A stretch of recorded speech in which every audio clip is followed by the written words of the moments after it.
On sait que l'état de catastrophe naturelle, finalement, va concerner 5 départements, l'Aude, les Pyrénées-Orientales, l'Aveyron, l'Hérault, le Var.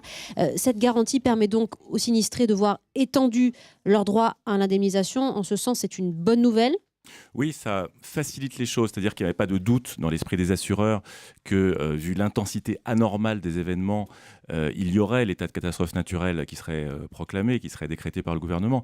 Donc, il n'y a pas de doute à avoir là-dessus. Simplement, ça va faciliter les procédures, accélérer, pour ce qui concerne les inondations et les coulées de boue notamment. Mmh. Voilà, comme ça, il n'y a aucun doute dans l'esprit des assurés. Ils vont être indemnisés, dès lors que, bien sûr, ils avaient un contrat d'assurance, multirisque habitation. Bon, ce qui est quand même la très grande majorité. C'est ça, hein. Arnaud sur europe1.fr nous dit qu'il a été lui-même sinistré, débordé par la situation. Attention surtout à déclarer les dommages le plus vite possible avec Mmh. photo à l'appui à l'assureur. Plus tôt c'est fait, mieux c'est ce que vous Oui, dites. le délai, c'est 10 jours, Mmh. mais pas de souci, les assureurs, sont bien sûr, responsables, ouverts. On comprend, le caractère dramatique de la situation dans certaines communes.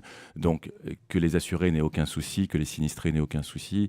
Les assureurs sont mobilisés, sont là pour être à leur côté, sont là pour les aider, pour les renseigner et le délai de 10 jours est à respecter, bien sûr, du mieux possible, mais on ne s'attachera pas à ça.